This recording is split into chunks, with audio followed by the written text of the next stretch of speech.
किनको आत्मा समझना मुश्किल होगा? है जिस आत्मा की रोशनी आंखों से निकलती है, जीवात्मा अनुभव करती है कि आंखों से रोशनी निकलती है, जो शरीर छूट जाता है तो आंखें बटन, रोशनी खत्म। तो आत्मा रोशनी तो है ना, कि नहीं है? रोशनी है। तो वो लाइट आत्मा की, जो जैसे स्टार होते हैं ना, तो उनमें भी लाइट होती है ना। तो ऐसे आत्मा स्टार मिसल याद करना क्यों मुश्किल लगता है? नंबरवार मुश्किल लगता होगा कि एक जैसा मुश्किल लगता होगा? नंबरवार लगता होगा। तो सहज किनको लगेगा और मुश्किल किनको लगेगा? सबसे जास्ती मुश्किल और सबसे जास्ती सहज है। सबसे जास्ती सहज उनको लगेगा जो संगम युग के शूटिंग पीरियड में जब बाप आते हैं तो जिन रुद्रमाला के बाणकों को पहले तैयार होना पड़ता है वो जल्दी याद में टिक जाती है नंबरवार है। फिर वापस जाते समय 5000 वर्ष के बाद जब फिर बाप आते हैं और वापस ले जाने के लिए आते हैं तो पुरुषार्थ में उनको बहुत सहज होता है। किनको? जो इस सृष्टि रूपी रंगमंच पर बहुत पहले आए थे। अब इस दुनिया में जो जितना धंधे दोरी में रहते हैं तो उनको थोड़ी ही बैठ के याद पड़ता है क्या? क्यों? बाबा ने बताया नहीं, धंधे दोरी में रहते हुए भी बाप को याद करो। कर्म करते बाप को याद नहीं करना है? करना तो है, लेकिन फिर ये भी बताया है कि सब धंधों में है नुकसान सिवाय एक ईश्वरी धंधे के। तो धंधे दोरी भी दो तरह की हो गई। एक तो दुनिया भी धंधा दोरी सिर्फ पेट पूर्ति का है, शरीर की परवरिश करने का, और दूसरा धंधा है जब समझ लिया कि हम देह नहीं है, हम तो आत्मा है, तो आत्मा की परवरिश जन्म जन्मांतर की है। तो कौन सा धंधा अच्छा? जो आत्मा का धंधा है वो धंधा करने से ज्यादा कमाई। देह का धंधा तो जो कमाई करेंगे वो एक जन्म ही चलेगी, वो भी चली न चोर लुटेरे लूट ले जाए, गवर्नमेंट लूट ले, आग जला दे, जमीन में धस जाए, कुछ पक्का पता नहीं। और ये जो कमाई है आत्मा की, जो परमपिता परमात्मा आते हैं तब ही मिलती है, तो ये तो अनेक जन्मों की कमाई है। तो इस धंधे धोरी में बैठ के याद करेंगे तो याद नहीं पड़ेगा? नहीं पड़ेगा। अरे ईश्वरी धंधे में रहेंगे तो याद नहीं पड़ेगा। हाँ, क्योंकि याद में बैठना उनके लिए जिन्होंने बाप को पहचान लिया सहज हो जाता है ना। और जिन्होंने पहचाना ही नहीं, धंधे दोरी बाहर की दुनिया में लगे हुए हैं, पेट के धंधे में, तो उनको कठिन पड़ता है। तो ईश्वरीय धंधे में लगना अच्छी बात है, और उसमें भी फिर नंबरवार है। कोई तो ये समझते हैं कि ईश्वरीय धंधा मुरली पढ़ ली, मुरली पढ़ के सुना दी, प्रदर्शनी कर ली, कॉन्फ्रेंस कर ली, मेले मलाखड़े में ज्ञान लेना देना कर लिया, तो वो भी तो धंधा है ना, है? तो उसमें अवस्था नहीं बनेगी। क्यों? ईश्वरी धंधा तो कर रहे हैं। हाँ, जो जिनकी सेवा करते हैं, जिनके संसर्ग संपर्क में आते हैं, तो उनके संग का रंग लगता है कि नहीं? तो फिर वो देवान बढ़ता है। फिर आत्मिक स्थिति बनाने में थोड़ी तकलीफ होगी। और जो ये समझ जाते हैं कि ज्ञान की गहराइयों को हम जितना समझ लेंगे उतना हम फिर बाप के नजदीक ज्यादा पहुंचेंगे। तो जो मनन चिंतन मंथन में रहते हैं और ज्ञान की गहराई को ज्यादा पकड़ लेते हैं, बाप को ही याद करते हैं, बाप की वाणी को ही याद करते हैं, बाप के महावाक्य भी याद आते हैं, और बाप ने जो काम दिया है क्या खास, मन मना भव। तो किसके मन मना भव, ये बुद्धि में बात चलती है। ब्रह्मा के द्वारा बोला शिव ने, तो शिव को तो मन ही नहीं है? तो किसने कहा मन मना भव? जरूर कोई है ना जिसमें प्रवेश करके कहते हैं मन मना भव। तो वो है जिसमें शिव बाप पहले प्रवेश करते हैं। तो जिसमें भी प्रवेश करते हैं उसका नाम ब्रह्मा रखना पड़ता है। तो जो पहला ब्रह्मा है वही फिर आदि सो अंत में ब्रह्मा के रूप में परम ब्रह्म नाम होता है। बड़ा ब्रह्मा, बड़ी अम्मा, जैसे घर परिवार भी हिंदुओं में होता है ना, तो कोई एक शादी करते हैं, दो शादी करते हैं, तीन चार शादियां कर लेते हैं। तो बड़ी अम्मा कौन हुई? पहले वाली बड़ी अम्मा हुई ना। उनके बच्चों को ज्यादा प्राप्ति हो जाएगी ना। तो प्राप्ति का हिसाब है क्या? जितना गहराई से बाप को पहचानेंगे उतना ही प्राप्ति होगी। तो फिर बाबा को याद करने के लिए मनन चिंतन मंथन भी ब्राह्मणों का धंधा है। क्या? जितना गहराई से मनन चिंतन मंथन करेंगे उतना ज्ञान अपना बनेगा। क्या? मंथन करेंगे तो मक्खन मक्खन मिल जाएगा, जिसने मेहनत की उसको मिल जाएगा। फिर दूसरों को बांटेंगे तो और बढ़ता रहेगा, तो उनकी अवस्था भी अच्छी बनती है। फिर मनन चिंतन मंथन करते करते जब आखिरी स्टेज पे पहुंच जाते हैं, निर्णय हो जाता है कि आखिर हम किस एक को याद करें। क्या? तो उनकी अव्यभिचारी याद होगी, और अव्यभिचारी याद में बहुत गहरी याद आती है। क्या? योगाग्नि तीव्र हो जाती है। जैसे साधारण आग में सोना तपाया जाए तो पिघलता नहीं, पिघलेगा भी तो अलग अलग खाद नहीं निकलेगी। तो गहरी याद जो है जिनकी लगेगी उन्हें फिर टाइम का भी पता नहीं लगेगा। क्या कि हम कितनी देर याद में बैठे, ऐसे भी होगा।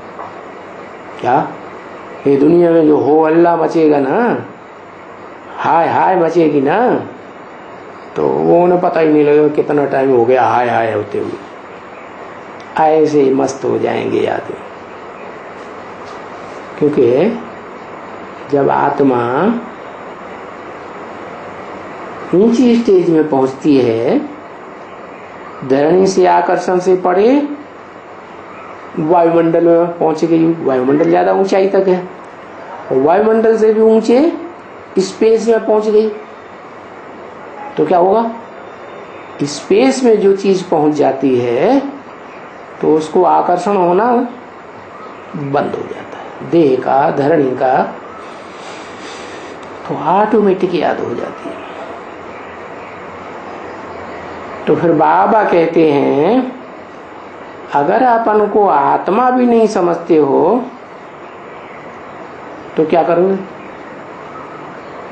तो कम से कम शिव बाबा को तो याद कर सकते हो, है? अरे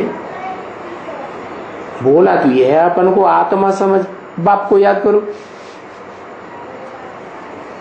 है? अभी बात पलट गई क्या? है? आत्मा नहीं भी समझेंगे तो भी क्या याद आएगा? है? नहीं याद आएगा? है? शिव बाबा आत्मिक स्थिति में रहते हैं, और शिव बाबा जितनी आत्मिक स्थिति में रहते हैं तो हम भी रहेंगे, है? हाँ, जैसे को याद करेंगे वैसी स्थिति बनेगी। तो ये तो पक्का समझ लिया ना कि याद से ऊंची प्राप्ति क्या होती है? विश्व की बात सही, इससे ऊंचा तो और कुछ होता नहीं। योग बल से प्राप्ति क्या सबसे ऊंची प्राप्ति क्या है? इस दुनिया में जितने भी 500-700 करोड़ आत्माएं हैं, कोई भी सामने आ जाए तो झुक जाए, क्या क्रॉस करने की हिम्मत न करे। ऐसी योग बल की पावर पराकाष्ठा में होगी तो क्या होगा? है? तब क्या होगा? तो कौन सी प्राप्ति होगी? कौन सा वर्षा मिलेगा? है?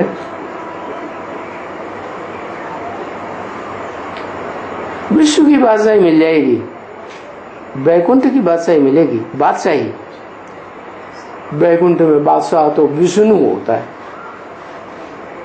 और विष्णु में भी 4 भुजाएं। वो तो भुजाएं तो सहयोगी की निशानी है, तो 4 थोड़े विश्व के बादशाह होंगे वैकुंठ की दुनिया के, एक ही होगा ना। तो उसमें भी नंबरवार है, भुजाओं में भी जो सहयोगी भुजाएं हैं वो भी नंबरवार। तो अभी बात आई कि जिनको आत्मा भी नहीं याद आती है वो शिव बाबा को तो याद कर सकते हैं।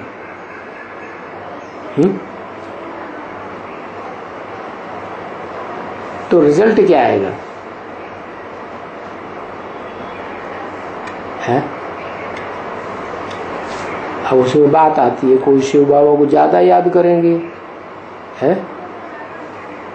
एक ही शिव बाबा को याद करेंगे, दूसरों को याद नहीं करेंगे। और जितने समय लंबे तक एक की याद डटेगी तो उतना ज्यादा उनको प्राप्ति होगी। क्या प्राप्ति होगी? विश्व की बादशाही मिलेगी, है? हाँ मिलेगी, क्यों नहीं मिलेगी, लेकिन नंबरवार ही तो मिलेगी।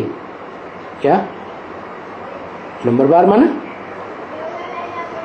है जैसे कोई राज्य होता है ना, तो राज्य में कोई सेनापति होता है, कोई छोटे बड़े मंत्री होते हैं, कोई महामंत्री होता है?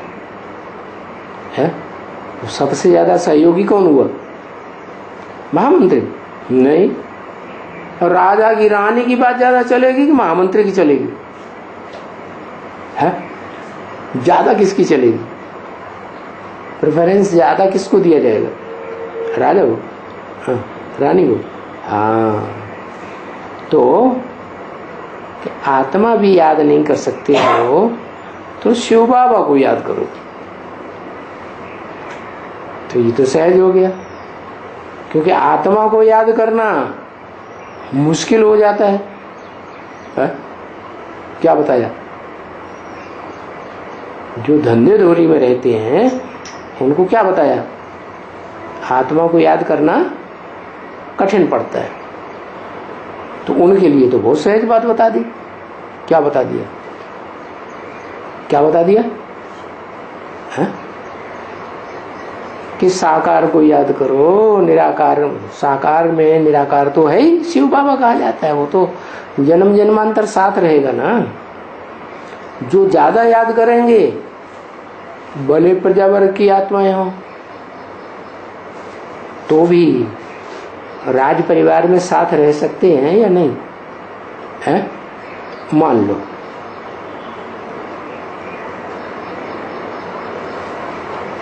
शिव बाबा को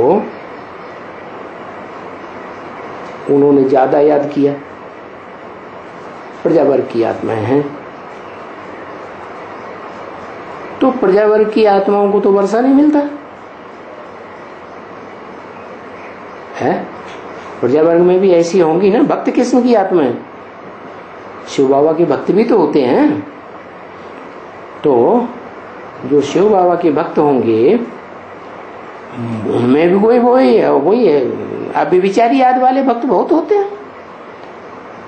यथा राजा था प्रजा, ये क्या बात? राजा ने जितना पुरुषार्थ किया होगा उतना प्रजा करेगी क्या?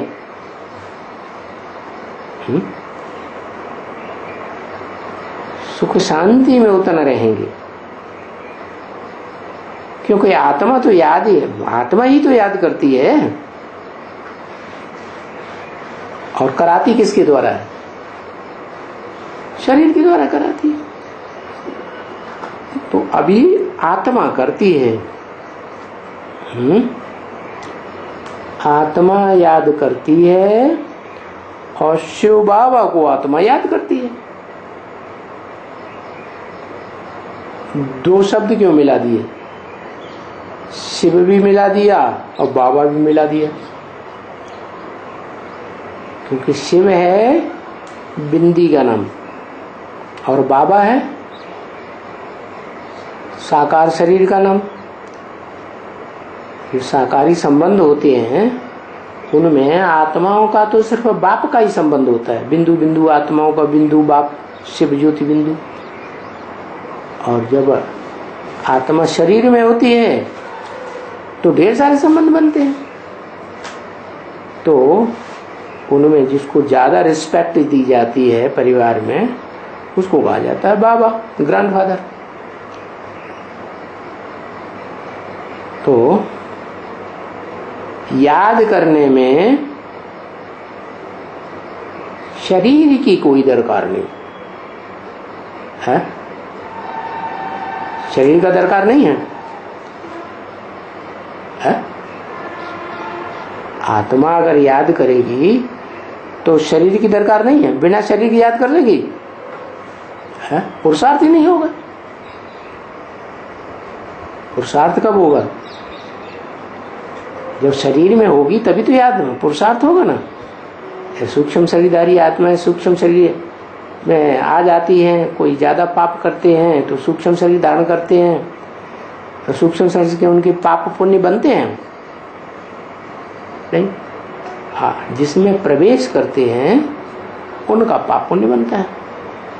हाँ, परमानेंट अगर कोई शरीर में प्रवेश कर जाए जब तक मृत्यु पर्यंत, तो फिर हिसाब किताब बनेगा। जैसे ब्रह्मा की सोल है, परमानेंट प्रवेश कभी करेगी या नहीं करेगी? करेगी। तो उनके हिसाब किताब जितना वो पुरुषार्थ करेंगे उतना उनका बनेगा।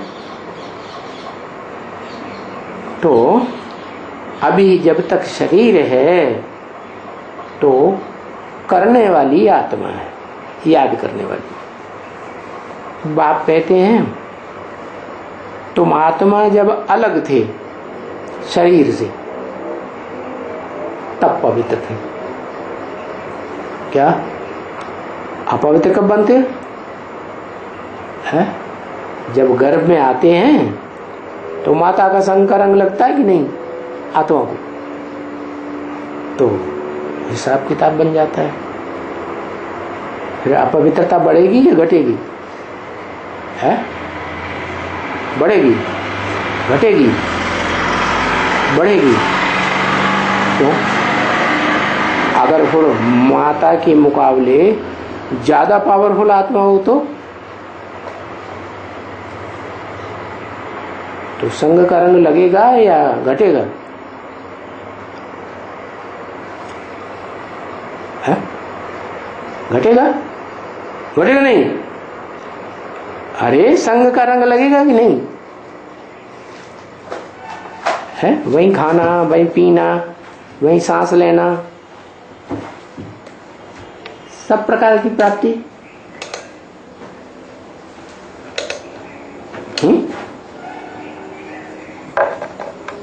तो जिनका खाना करते हैं, जिनसे पीना करते हैं, परवरिश लेते हैं, जब बाहर आते हैं गर्भ से तो फिर नंबरवार हो जाता है।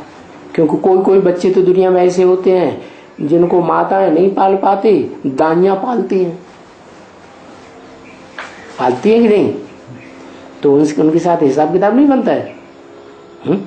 माता उनके साथ कम रहेगी, नौकरी धंधे में चली जाती है। और कोई दाई रखी हुई है घर में, उसके साथ ज्यादा रहेगा बच्चा, तो किसका संग ज्यादा लगेगा? दाई का लगेगा ना। तो ये हिसाब किताब बनता है, जिसका भी संग रहेगा और उससे जितनी भी ज्यादा प्राप्ति होगी उतना हिसाब किताब बनेगा। तो जो सुप्रीम एबोर्ड परमधाम है आत्मलोक, उसमें तो किसी देहधारी का संग है ही नहीं, तो पवित्र होते हैं। तो पहले पहले जब इस सृष्टि पर आए थे तो पवित्र है। ये समझने की बात है या नहीं है? समझने की बात है? क्या समझने की बात है? समझने की बात यह है, अभी भी इस दुनिया में हम बुद्धि का कनेक्शन सबसे तोड़ेंगे, सिर्फ एक शिव बाबा को याद करेंगे और शिव बाबा की जो स्टेज होगी वो ही हमारी स्टेज बने। तो क्या समझ में आया? शिव बाबा परम नाम की निराकारी अव्यक्त स्टेज में है, तो हमको भी संग का रंग वैसा ही लगेगा, हम भी पवित्र बन जाएंगे। क्योंकि पवित्र आए थे तो पवित्र ही हमको वापस जाना है। तो बात समझ में आ गई ना? क्या कि जैसा संग करेंगे बुद्धि का वैसा रंग जरूर लगेगा। अभी भी तुमको बताते हैं, क्या बताते हैं कि अभी भी तुमको ये बात बताते हैं, संगम में वहां जाएंगे परमधाम में, आत्मलोक में, तो पवित्र बन करके ही जाएंगे। बता तो दिया, तो करना क्या है? क्या करना है? पवित्र बन करके जाना है, और यही बात बता दी, तो अब करना क्या है? पवित्र को पहचानना है। इस सृष्टि में ऐसा पुरुषार्थी बाप का बच्चा शिव का कौन है जो सबसे जास्ती अव्यक्त स्टेज में रहता हो? तो उसका संग करेंगे तो जल्दी पावन बनेंगे। जल्दी पावन बनेंगे तो हमारा नंबर पावन दुनिया में जाने का पहले लग जाएगा। तो ये है तुम्हारी मेहनत। क्या? जल्दी से जल्दी औरों के मुकाबले दौड़ के है, याद की यात्रा है ना, उसमें तीखी दौड़ दौड़ के हम पहले आगे निकल जाए। दौड़ लगाते हैं, उनको मेहनत लगती है कि नहीं? हाँ, वो है जिस्मानी दौड़ और ये है रूहानी दौड़। तो इस रूहानी दौड़ में तो बहुत मेहनत चाहिए, क्योंकि वो जो दौड़ होती है जिस्मानी, वो तो लिमिटेड होती है। क्या 100 मीटर की दौड़, 200 1000 मीटर की दौड़, 1-2 किलोमीटर 10 किलोमीटर की दौड़ लगवाएंगे। यहाँ तो हमें जहां जाना है वो तो बहुत दूर है? और ऊंचाई पर भी है। तो तुमको तो बहुत मेहनत करनी चाहिए। ये बड़ी कमाई है। क्यों? कि दुनिया में जो जिस्मानी कमाई होती है वो तो एक जन्म की होती है, और ये है अनेक जन्मों की कमाई। भले उस दुनिया में भी जो अच्छे कर्म करते हैं, पुण्य आत्मा बनते हैं, तो अगले जन्म में उनको उसका उजूरा मिल जाता है। 1-2 जन्म उजूरा मिलता है, क्योंकि जो कर्म दुनिया में भी अज्ञान काल में किए जाते हैं, तीव्रता से किए जाते हैं, तीव्र संकल्प लेकर के, तो उनका फल जल्दी मिलता है। और जो कर्म धीमी गति से किए जाते हैं, तो उनका फल देर में मिलता है। तो अभी तो एक ही जन्म है, लास्ट जन्म, उसमें तो बड़ी कमाई करनी चाहिए। देखो, यहां इस दुनिया में कितने बड़े बड़े साहूकार हैं। किस चीज के हैं? स्थूल धन संपत्ति के कितने बड़े बड़े साहूकार हैं, और उनका नाम अखबारों में निकलता है। कितना उनका मान होता है। पदम पदम पति हैं। क्या संख्याओं में ऊंची संख्या बता दी सबसे। कोई अरब के मालिक, कोई खरब के मालिक। तो दुनिया की बात क्यों की बाबा ने? है कि इस दुनिया से टैली करो। उनकी जो स्थूल धन की कमाई है, तुम्हारी कौन सी कमाई है? तुम्हारी है ज्ञान धन की कमाई है, जो ईश्वरीय धन है, वो ईश्वर से ही मिलता है? वो धन आपस में कमाई करते हैं। धंधा डोरी कुछ भी कहेंगे, व्यापार भी, तो आपस में लेन देन करते हैं, आपस में एक दूसरे से लेते हैं। और यहाँ तो देने वाला एक ही ऊंचे ते ऊंचे पाप है। और कितना देते हैं? उसके पास तो अखूट खजाना है। क्या? उसकी गिनती भी नहीं कर सकते। क्या कहते हैं? उसके पास जो ज्ञान का धन है, उसके लिए कहते हैं कि वो इतना धन है कि उसका आदि और अंत ही नहीं हो सकता। ऐसे दुनिया में पढ़ाइयाँ होती है ना, ज्ञान लेते हैं, तो उस ज्ञान का भी कोई अंत नहीं हो। जा रही जिंदगी पढ़ते रहो, सब कुछ जानकारी दुनिया की नहीं मिलेगी। और वो भी इसी एक जन्म की जानकारी हो, ज्यादा से ज्यादा 2500 वर्ष की जानकारी, पास्ट की, हिस्ट्री की। और ये तो है पूरे कल्प की जानकारी। और हमारी आत्मा में जो संस्कार हैं, उन संस्कारों को फॉलो करने वाली जो हमारी दुनिया है जन्म जन्मांतर की, उन आत्माओं के बारे में भी हमको पता चलता है। कितना विस्तार में ज्ञान हो जाता है। तो देखो, दुनिया के बड़े बड़े साहूकार हमारे मुकाबले क्या हैं? क्यों है? क्योंकि उनकी जो धन संपत्ति है वो उनके पोत्रे पड़पोत्रे ज्यादा से ज्यादा कोई खा ही नहीं पाएंगे, क्योंकि अभी दुनिया का विनाश सामने खड़ा है।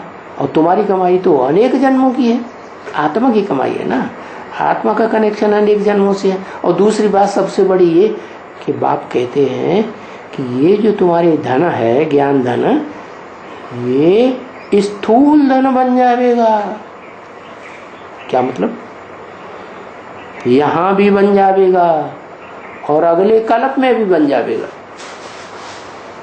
जो यहां जितना ज्ञान धन कमाएगा, आगे चल के इसी जन्म में अनुभव करेंगे कि जिनके पास ज्यादा ज्ञान धन है उनको लोग अपनी सारी धन संपत्ति अर्पण करने लगेंगे। क्या? तो सबसे जास्ती धनवान कौन बनेंगे? हद की धन संपत्ति के भी और बेहद की धन संपत्ति के भी तुम बनोगे ना। अभी विलायत में देखो, अरबों खरबों के धन की तो कोई उनको कमी ही नहीं है, परंतु फिर भी जो आत्मा का सुख है, आत्मा जिसे कहते हैं मन बुद्धि को,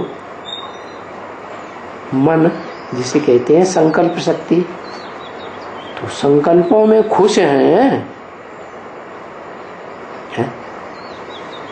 विलायती लोगों के जो अंदर अंदर मन में संकल्प चल रहे हैं, उन संकल्पों के आधार पर वो खुश हैं, सुख में रहते हैं। लो, सुख में नहीं रहते। अरे इंद्रियां तो नीचे हैं, कम ताकतवर है। इंद्रियों को कंट्रोल करने वाला तो मन है ना, तो मन ही सुखी नहीं तो इंद्रियां तो कितना भी सुख दे दो, क्या मन जो है वो उस सुख को एक्सेप्ट ही नहीं करेगा। तो देखो, स्थूल धन तो दुनिया वालों के पास बहुत है, परंतु विलायतियों के पास भी सुख तो नहीं है ना। देखो, दुख ही दुख है ना। क्या? क्यों कहा दुख ही दुख है? ज्यादा धन संपत्ति होगी, है वेल्थ बहुत होगी, तो हेल्थ अच्छी रहेगी ना। हेल्थ अच्छी रहेगी तो बीमार कम पड़ेंगे ना। जिनके पास ज्यादा धन होता है वो ज्यादा बीमार पड़ते हैं। क्या होता है? जिनके पास ज्यादा धन होता है वो फिर दुरुपयोग करते हैं। क्या? धन का सदुपयोग नहीं करते, तो दुरुपयोग करेंगे तो दुख ही मिलेगा। देखो, इस समय में सब जो बड़े बड़े आदमी हैं उनके ऊपर बहुत दुख है। क्यों? उनको ज्यादा चिंताएं लगी रहती है या मस्त रहते हैं, कोई चिंता नहीं है? ढेर सारी चिंता है। तो उनका मन ज्यादा बिजी रहने से ज्यादा सुख भोगेगा या दुख भोगेगा? दुख भोगेगा। देखो, राजाएं हैं, नाम मात्र के कोई राजाएं हैं तो ना भी, हाँ राजघराने हैं। नेपाल में देखो, है बड़े प्रजातंत्र राज्य है, फिर राजा तो है ना।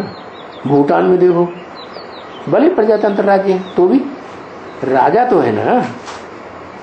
भले कोई प्राइम मिनिस्टर है, प्रेसिडेंट है, वगैरह वगैरह आज है ना, लेकिन क्या पता आज है और कल नहीं होंगे। है? और तुमको जो धन मिल रहा है वो कैसा है? वो तो अविनाशी धन है। उनको तो आज भले कितनी ऊंची कुर्सी पे बैठे, कल पकड़ करके ले जाएंगे, जेल में डाल देते। कहां तो जाकर के मार डालते हैं। कोई देश है, कोई देश में अराजकता फैल जाती है, मिलिट्री शासन करते हैं, मिलिट्री मारा मार धाड़ा धाड़ करती रहती है। देखो क्या सुख हुआ, कितनी चिंता। अरे तुम तो विलायत की बातें ज्यादा सुनते भी नहीं हो। क्यों? ये बच्चियां तो अखबार पढ़ती ही नहीं है। बुढ़िया हैं, ये क्या अखबार पढ़ेंगे है?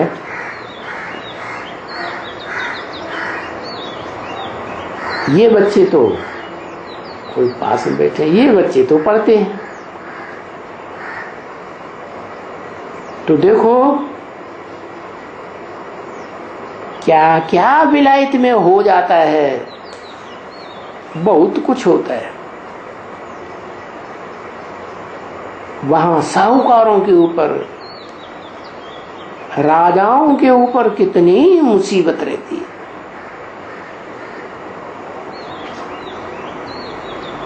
देखो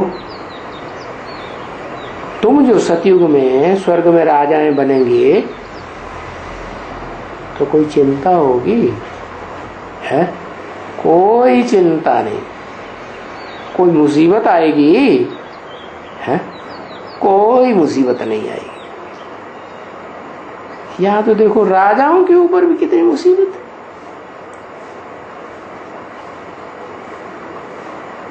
देखो हिस्ट्री में जो भी राजाएं थे, देखो हिस्ट्री में उनकी प्रजा कैसी एकदम बन जाती है, दुखदाई। और फिर अभी तो है प्रजा के ऊपर प्रजा का राज्य है।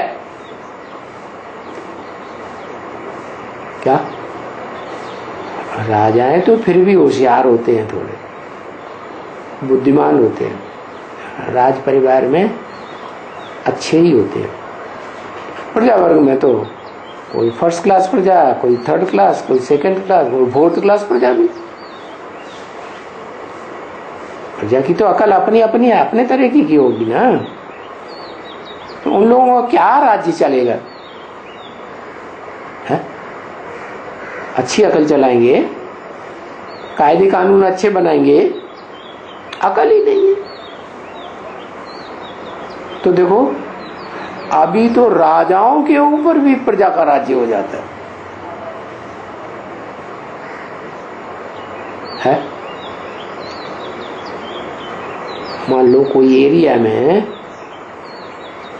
पुराने जमाने के राजघराने बैठे हुए और उस एरिया में इलेक्शन हुआ, उस इलेक्शन में कोई गरीब आदमी निकल गया, एमएलए बन गया, एमपी बन गया, तो राजघराने वालों को उसकी लल्लू चप्पो करनी पड़ेगी कि नहीं है? करनी पड़ेगी। तो देखो अभी ऐसा है प्रजा का राज्य, राजाओं के ऊपर भी हुक्म चलाते हैं। क्या? कौन से राजा हैं? जो राजाएं भगवान ने बनाए थे। क्या भगवान ने प्रजातंत्र बनाया है कि राजतंत्र बनाया? राजतंत्र बनाया। हाँ ये बात जरूर है कि जो बनाया राजतंत्र, उसमें कोई ऊंचे ऊंचे राजाएं बने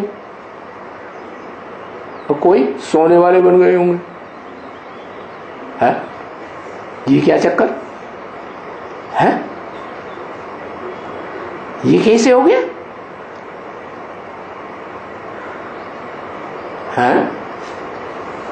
ये कैसे हो जाता है? अरे भगवान की पढ़ाई पढ़ रहे हैं तो फिर ऊंचे राजा बनना चाहिए ना है? क्यों? क्या हुआ? अरे कुछ कारण हुआ होगा ना। भगवान ने जो पढ़ाई पढ़ाई उसमें फिर जाकर के कलयुग के अंत के ऐसे नीचे राजाएं क्यों बने, जो प्रजा के लोग उसके ऊपर शासन कर रहे हैं, क्यों बन गए? अरे राजाएं तो राजा की दुनिया में कोई नहीं सिखाता ना। राजा की पढ़ाई कोई पढ़ाता है? पढ़ाता है? नहीं, कोई नहीं पढ़ाता। एक भगवान ही है जो राजयुग से करके राजा ही देता है जन्म जन्मांतर की। तो कोई तो सतयुग की राजा ही ले लेते हैं, कोई त्रेता की राजा ही ले लेते हैं, फिर भी 14 कला संपूर्ण। कोई द्वापर में 8 कला की राजा ही ले लेते हैं, कलयुग में कलाहीन होने लगते हैं। तो भी बताया कलयुग में भी कोई कोई आत्माएं तो बहुत सुखी रहती है। उसका कारण क्या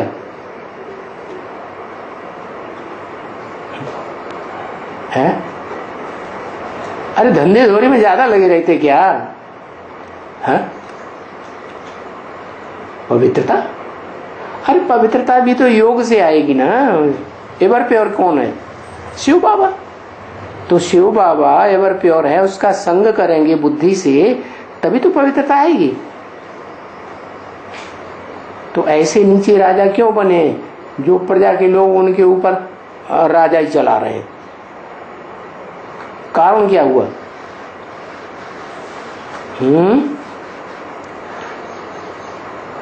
अरे जब भगवान इस सृष्टि पर आया तो भी दुनिया भी धंधाधोरी में बुद्धि फंसी हुई है। हाँ, बुद्धि कहां फंसाना चाहिए है? ईश्वरी धंधा, ईश्वरी धंधा फंसना क्या है? ज्ञान लेना और ज्ञान देना।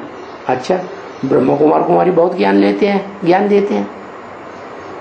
कोई तो 24 घंटे उसी काम में लगे रहते हैं, भाग दौड़, ये करना वो करना।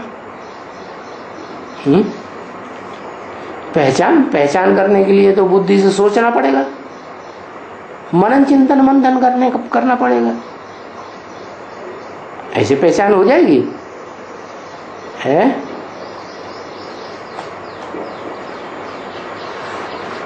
उन्होंने बाप को नहीं पहचाना, हम कहेंगे हमने बाप को पहचाना है?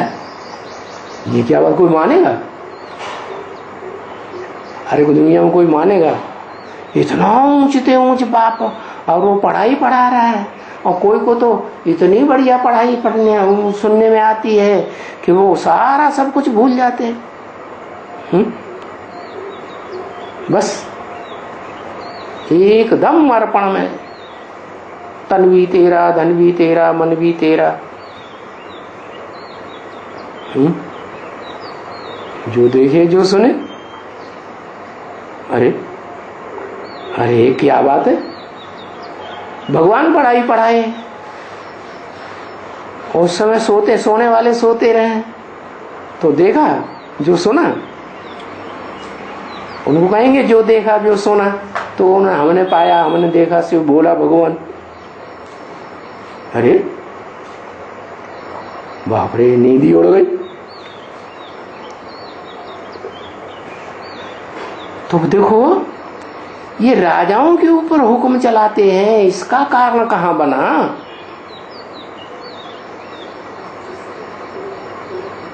है?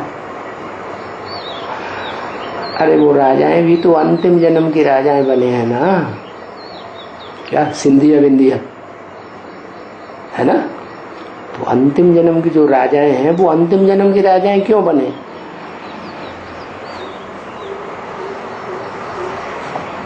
कि ईश्वर जब आया पढ़ाई पढ़ाने के लिए राजयोग की, तो ध्यान नहीं दिया लंबे समय तक। क्या अन्ना ध्यान देने से फिर पहचाना ही नहीं। पहचान के लिए क्या करना पड़े? गहराई से पहचान के लिए क्या करना पड़े?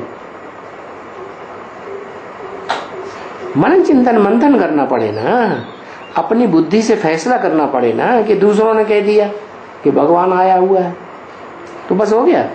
नहीं, उस समय ध्यान ही नहीं दिया। बस अपने अहंकार में लगे रहे। तो देखो अब ये पंचायती राज्य के अंडर में रहना पड़ रहा है उन राजाओं को। तो ऊंचे किस्म की जो राजाएं बनते हैं सतयुग की आदि में, वो अंत तक अच्छे राजाएं रहेंगे, अच्छे से राजाई करेंगे, या जो कलयुग के अंत में आत्माएं उतरती हैं उनके मुकाबले रहेंगे? अच्छे ही रहेंगे ना। ये जो पंचायती राज्य वाले हैं,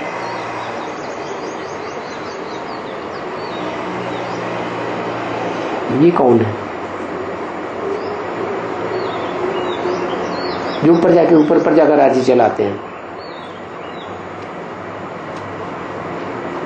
ये वो आत्माएं हैं कि जब भगवान आए थे और भगवान ने आकर के अलग अलग धर्मों की, अलग अलग आत्माओं के नंबरवार राजाई स्थापन की संगम युग में, तो उस समय किसी राजाई के ऊपर और किसी धर्म पिता के ऊपर विश्वास ही नहीं किया, पक्का विश्वास नहीं किया।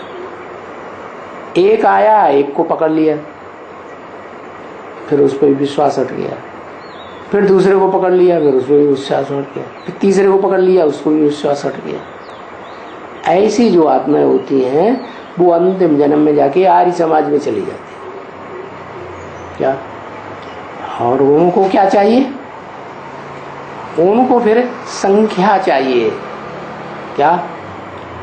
प्रजातंत्र राज्य बनाना है ना, तो कोई भी आ जाओ, कोई भी धर्म के आ जाओ, हम तुम्हें हिंदू बना लेंगे।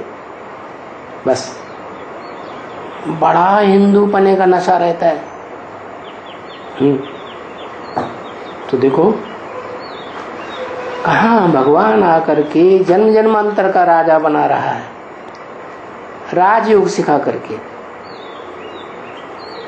है? और कहाँ प्रजातंत्र राज्य में थोड़े समय की गद्दी लेने के लिए कितना हलचल में आते हैं, कितना पैसे वालों की जी हुजूरी करते हैं, ये करेंगे वो करेंगे, उनका सब छीन लिया। किनका? प्रजातंत्र राज्य वालों ने राजाओं का सब कुछ छीन लिया, जो राजाएं भगवान ने बनाए थे। इतनी उनको उनसे ईर्ष्या होती है राजाओं से, प्रजातंत्र वालों को सब कुछ छीन लिया। क्या? कोई कोई राजाएं तो खाकिन कर दिए। तो प्रजा ने राजाओं को भी छीन लिया है। किससे छीन लिया?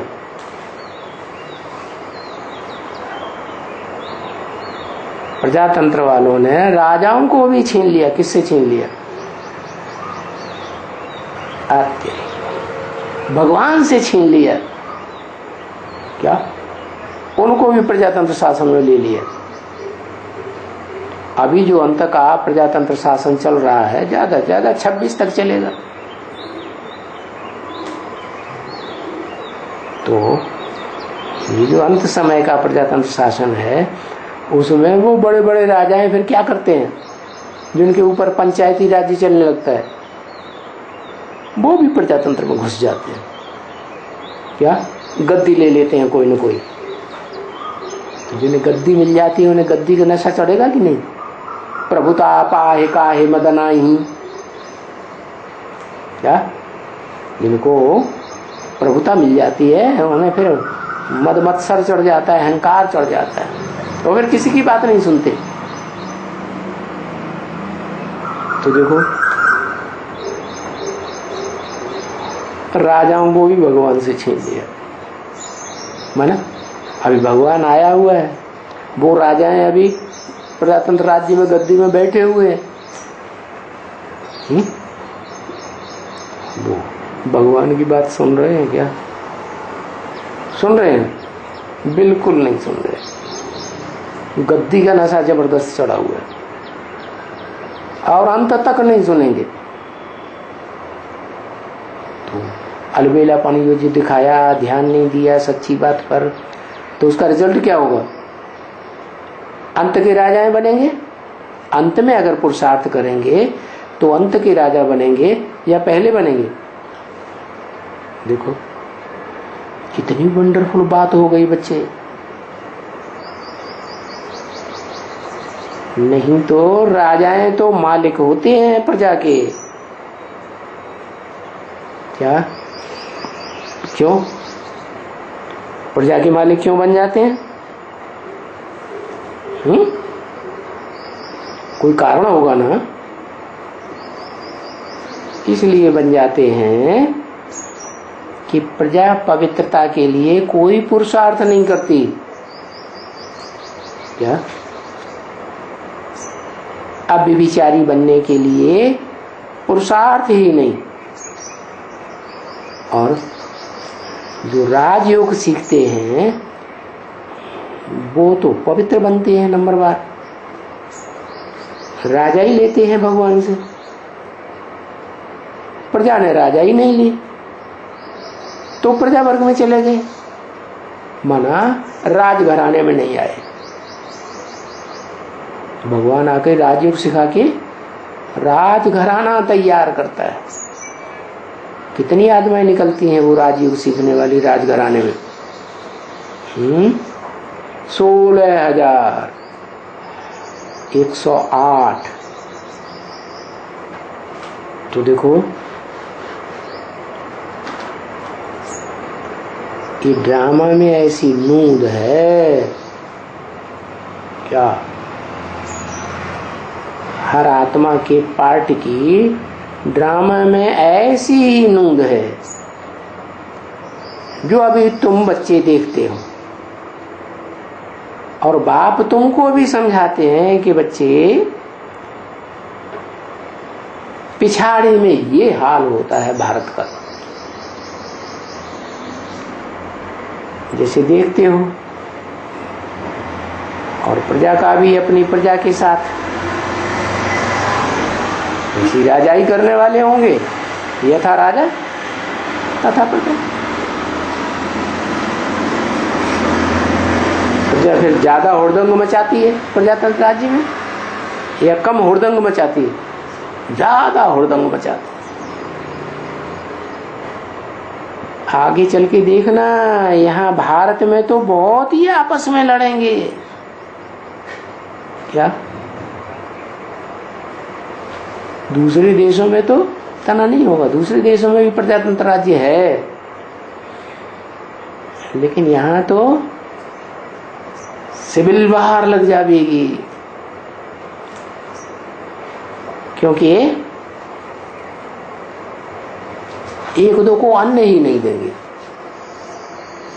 अभी भी ऐसे ही होता है कभी कभी। क्या? यूपी वाले यूपी से बाहर अपने यहाँ जो ज्यादा अनाज पैदा होता है वो बाहर नहीं जाने देते। चीनी बाहर नहीं जाने देंगे, गेहूं बाहर नहीं जाने देंगे, ये चीज बाहर नहीं जाने देंगे। फिर अलग अलग स्टेट्स में अलग अलग राज्य है ना, वो फिर लड़ेंगे कि नहीं लड़ेंगे? भूखमरी फैलेगी। कोई राज्य है उसमें खेती कम होती है और उन्होंने कारखाने कल कारखाने ज्यादा बना लिए, पैसा खूब आ रहा है, लेकिन अनाज है ही नहीं, और उन्होंने अनाज देना बंद कर दिया। पड़ोस के राज्यों ने, तो भूखमरी फैलेगी कि नहीं? तो क्या करेंगे? भूखमरी फैलेगी तो क्या करेंगे? मारामारी करेंगे ना। तो देखो एक दो को देंगे ही नहीं। अभी भी देखो तेल एक दूसरे को देना बंद कर देते हैं। देशों में भी ऐसे ही होता है। प्रजातंत्र राज्य देश देश में देशांतर में चलता है। एक देश दूसरे देश को तेल ही देना बंद कर देता है। यहां भी देखो, चावल ही बाहर भेजना बंद कर देते। ऐसे होता कि नहीं?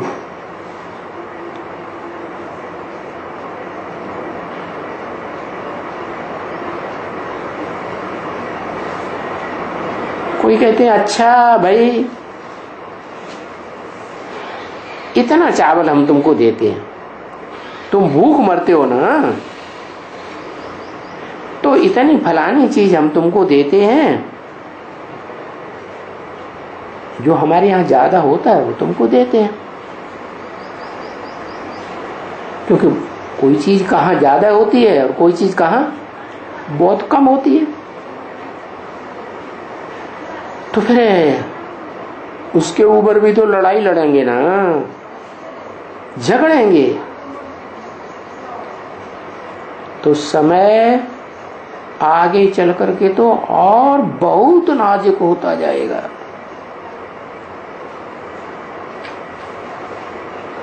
यहाँ का समय, इस अंतिम जन्म का समय बहुत नाजुक होता जाएगा। कितना नाजुक? जितना कल पहले हुआ था। ये बात भी अभी तुम समझते हो कि कल पहले भी ऐसे हुआ था, और आगे आगे जो कल पाएंगे उनमें भी ऐसे ही होता जाएगा। तो अभी तुम साक्षी होके देखते हो कि यहाँ इस दुनिया में क्या होता है, और तुम बच्चे क्या करते हो। तुम बच्चे कैसे गुप्त वेश में दिल व जान सिख व प्रेम से अपना जो राज्य अभी स्थापन कर रहे हो शूटिंग पीरियड में, ऐसा ही तुम्हारा राज्य पुरुषार्थ के अनुसार बुरा ड्रामे में बन जाएगा। जो राज्य तुमने अभी घुमा दिया है, क्या राजा ही खत्म हो गई ना दुनिया में? राज्य घुमाया, और यहाँ क्या हुआ? राजाओं की राजाई गई और यहाँ बाप आ गया। क्या?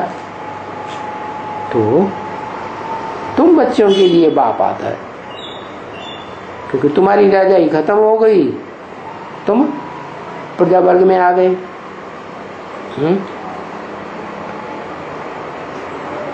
किसके बच्चे हो? आते हैं ना, राम राजा राम प्रजा राम साहूकार है। तो साहूकार प्रजा में होता है या है? प्रजा में होता है। वो तो रही त्रेता की बात, राम की। अब क्या हर जन्म में राम वाली आत्मा साहूकारी बनती रहेगी क्या? है नहीं, उस आत्मा के लिए तो बोला है कि ऐसी तो इस दुनिया में कोई बात नहीं जो तेरे पे लागू ना होती हो। माना राम वाली आत्मा प्रजा वर्ग में गरीब भी बनेगी या नहीं बनेगी? है वो तो बीज है ना सारी सृष्टि का, वो भी बन जाती है। तब क्या होता है? तब उस आत्मा को अपने स्वरूप की पहचान मिलती है। क्या क्या पहचान मिलती है? कि हम कल पूर्व में क्या थे और अब क्या बन गए है। हमने इतना ऊंचा राज्य गंवाया, जब पूरा गंवाई देते हो, पूरे गरीब बन जाते हो, फिर तुमको ये पहचान मिल जाती है। क्या क्या पहचान मिली?